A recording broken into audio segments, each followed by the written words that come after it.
Всем привет! В этом видео я покажу, как пошить купальник для куклы.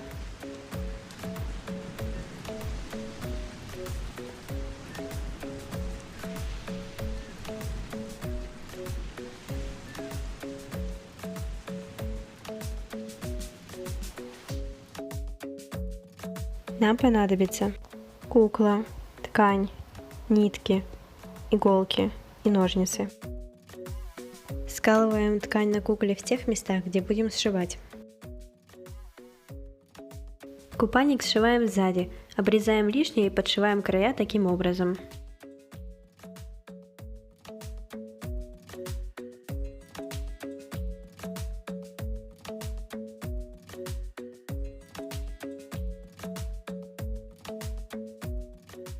Затем нужно пошить две такие детали.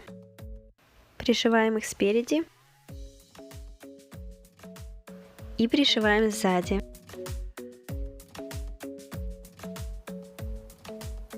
Вот такой получился купальник. Ставьте лайк и подписывайтесь на канал. С вами была Мэри и всем пока!